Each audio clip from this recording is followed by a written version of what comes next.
become democracy instead of democracy. All right, sir. Sir, what do you have to say about in regards to police harassment, extrajudicial killings, and their brutalities? Well, there's a slang um, which I believe you also know. When there are issues, problems, and you ask people, why is all this happening? They will tell you, not today. So the issue of police brutality, harassment, it's not a new thing. It has been with us for a long time. The reason why more people are becoming aware of this is because of the social media. Opportunity to transfer and access information, quickly, better than ever. It comes back to the issue of federalism.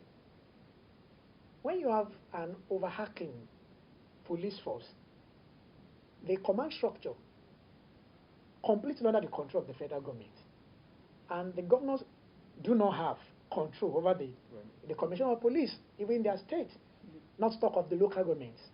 Then the police officers, as at the lower levels, sometimes they do things and get away with it.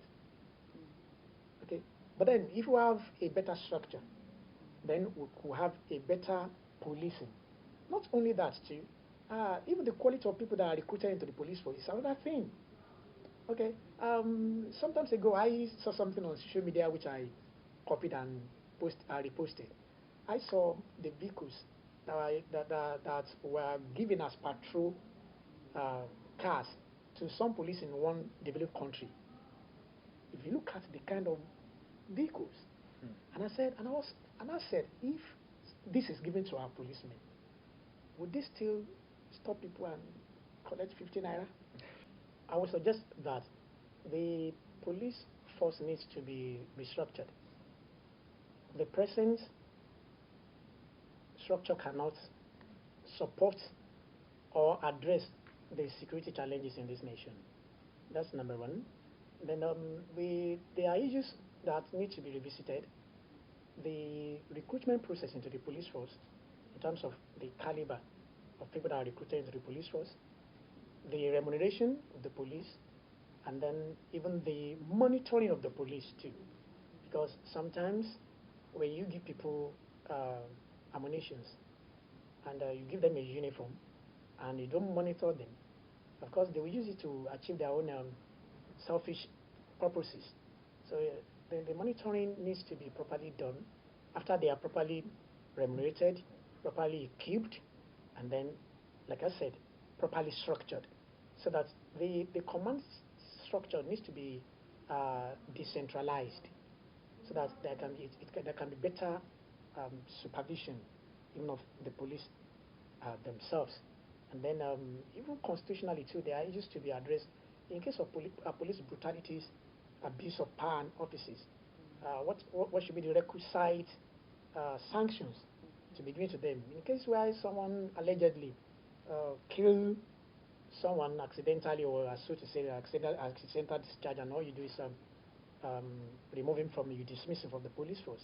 And, I mean, to me, it's not enough. It's not enough. Life is sacred, and under whatever the guise, whether the policeman becomes intoxicated or becomes he faces in uniform, he has the gun, he can do anything he likes. If there are proper sanctions for to address the misdemeanors of the police, it will actually check them from their excesses. Oh, thank you, sir. Welcome. Sir, what is your advice to the government and public concerning the security challenges facing the country? My submission is that the problem of insecurity, as I said earlier, is just a symptom. There are underlying causes. The government must not shy away from the facts that it is daily inundated with. People are talking. Opinion holders are talking. Stakeholders are speaking. The government must not close its ears to all these people. The government must not brand those who are criticizing it allegedly or who have dissenting voices, must not brand them as rebels, must not brand them as troublemakers, and then start hunting them or witch hunting. But the government was lazy. And then the fundamental causes of the insecurity must be addressed.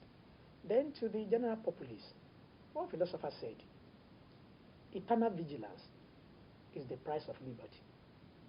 Security starts with us. Security starts from our neighborhood. Security is not only the task of the government. We need to be vigilant. That is number one. Then we must not sacrifice our common patrimony on the platter of pecuniary gains. Now, when you look at the issues of kidnappings and everything, it's not only the kidnappers that are accomplices, that are the culprits. There are people who are also aiding and abetting. There are people who know about the criminals living in their neighborhood but are keeping quiet. There are even parents. There are community leaders. You know, there are even people also in the security outfits that have been alleged to be implicated in all this. So I just believe one thing: if we want our nation to work, we can make it work. If we want our nation to be peaceful, we can make it peaceful. But in as much as anybody or group of persons are seeking their own primordial gains, primordial aspirations, to the detriment of the larger populace, then we may just be a nation of clowns. If we pack aside the vital issues and we are chasing shadows, then we will not make progress.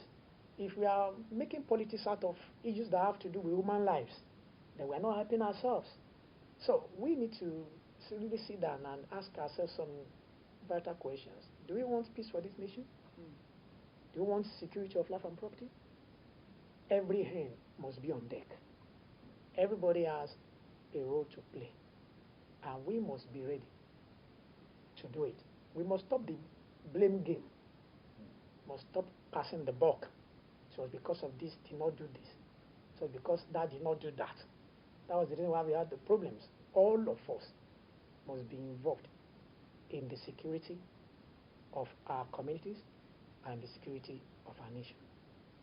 Well, thank you very much, sir. Thank you very much. You're welcome. This is where we're going to put the program to an end. Thanks to our guests. Thanks for honoring our invitation. Thank you for inviting me. And thanks to all those who have made these programs to come to possibility. Thank you very much. Until we meet tomorrow again. My name is Mr. I'm Ayodele Amide. Do have a wonderful day. Thank you.